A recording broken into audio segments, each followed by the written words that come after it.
Et verbum caro factum est et habitavit in nobis laus Deo. Bienvenidos a Liturgia Verbi, un espacio para escuchar, meditar y vivir la palabra de Dios.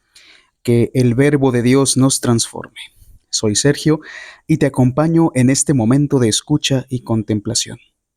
Iniciamos juntos el encuentro con la palabra viva que ilumina nuestros días. Del Santo Evangelio según San Mateo. Un sábado atravesaba Jesús por los sembrados. Los discípulos que iban con él tenían hambre y se pusieron a arrancar espigas y a comerse los granos. Cuando los fariseos lo vieron, le dijeron a Jesús: «Tus discípulos están haciendo algo que no está permitido hacer en sábado».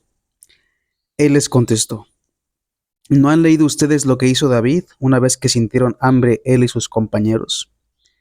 ¿No recuerdan cómo entraron en la casa de Dios y comieron los panes consagrados, de los cuales ni él ni sus compañeros podían comer, sino tan solo los sacerdotes?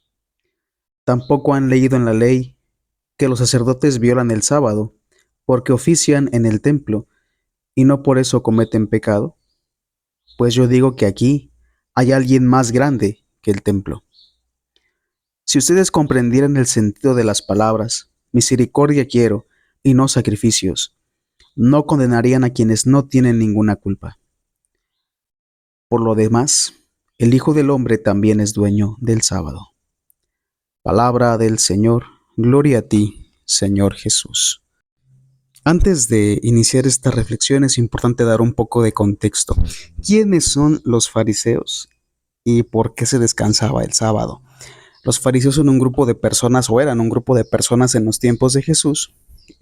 Podemos llamarle un partido, así le nominaban también como un partido, un grupo de personas que surgieron después de la guerra de los Macabeos, justo antes de la conquista romana a Judea.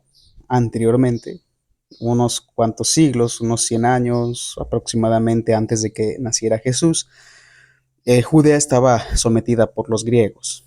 Entonces habían traído costumbres paganas, costumbres extranjeras a Judea, y se había desencadenado una gran persecución sobre esa región y los judíos que practicaban el culto a Dios, al Dios verdadero.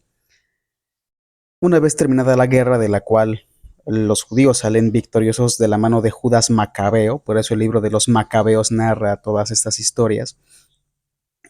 Una vez culminada la guerra y reestructurado el templo y de vuelta la gloria al pueblo de Dios, surge entre las personas un grupo llamado los fariseos, que realmente ellos se encargaban como de vigilar que la ley se cumpliera tal cual, porque tenían miedo que cualquier distorsión de la ley pudiera traer el mismo caos que tuvo o que hubo durante la guerra de los Macabeos.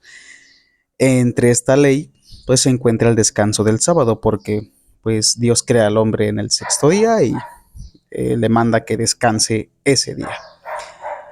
Bien, esta ley era tan estricta, la ley del descanso en el sábado, que no permitía trabajar ninguna actividad.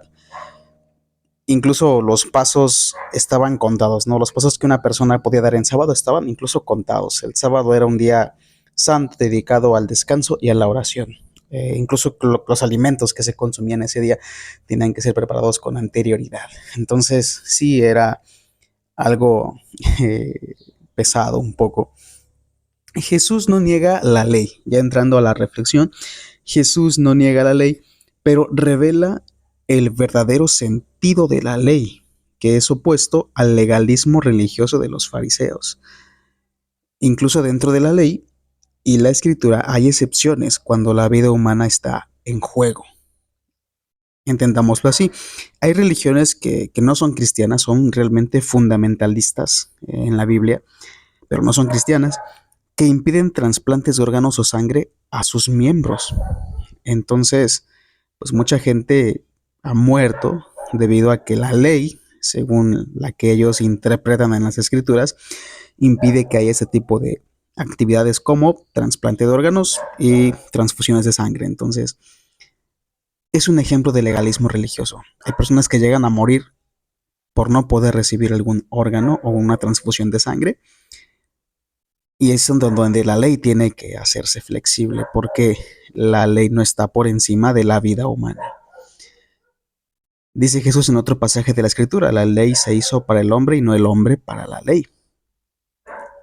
Hay un ejemplo muy claro donde Jesús cita el primer libro de Samuel, versículos del 1 al 6 del capítulo 21, donde David se encuentra huyendo de Saúl, el rey Saúl que lo quiere matar, y llega David al santuario de Nob, donde está el sacerdote Ahimelech, y David no tiene comida ni armas. David va acompañado solamente con los hombres que le apoyan, que le ayudan, que le van asistiendo, que le van acompañando. Ahimelech responde que no tiene pan común y que solamente tiene los panes de la proposición o de la presencia, que eran panes consagrados que por ley solamente podían comer los sacerdotes. Entonces el sacerdote Ahimelech les da los panes después de verificar la pureza ritual de David y los hombres que iban con él. Y este sacerdote discierne que el hambre en medio de la persecución que David estaba viviendo, y entiende que preservar la vida es más importante que la ley ritual. No fue un acto de irreverencia, sino un acto pastoral. Y es un ejemplo que pone Jesús también sobre la misma ley. David comió panes que no debía comer por ley, pero sin embargo, tras una necesidad humana, como lo es el hambre, como lo es el preservar la vida a raíz del hambre, que si una persona no come, muere realmente. Entonces, ahí David da ese ejemplo y Jesús toma ese ejemplo de David y lo manifiesta al momento en que él está en sábado cortando granos de trigo para comerlos con sus discípulos, haciendo un trabajo, realmente un trabajo manual que estaba prohibido.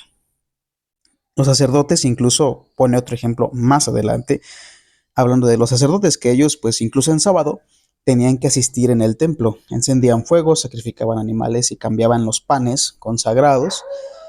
Y la misma ley hace una excepción sagrada para los sacerdotes. Aunque ellos trabajan en sábado, trabajo físico, ellos no cometen pecado porque el servicio es para Dios. La ley hace excepciones cuando se trata de ciertas circunstancias.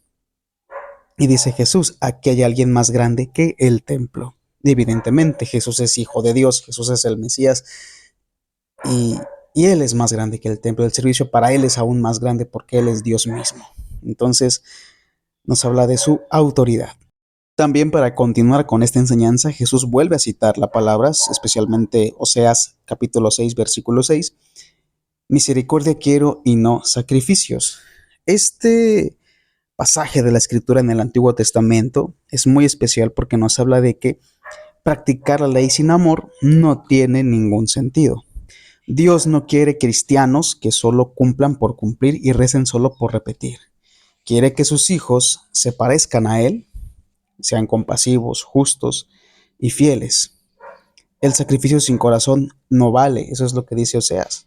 Si voy a misa y soy malo con el prójimo, o lo hago mecánicamente, voy a misa de manera mecánica solamente por ir, no soy justo ni compasivo, pues realmente no tiene caso que lo haga. La misericordia es el centro de la ley. Cumplir la ley sin amor a Dios ni al prójimo es puro legalismo. Solamente ley por ley. Dios quiere relación en primer lugar antes que el ritual. Si solamente me dedico al ritual y no me enfoco en el amor a Dios, en tener una relación estrecha con Él, ni ser bueno con el prójimo, de nada vale que yo sea legalista, que yo sea ritualista. Jesús tiene autoridad sobre la ley. Jesús planifica la ley y eso no lo manifiesta cuando dice el Hijo del Hombre también es dueño del sábado.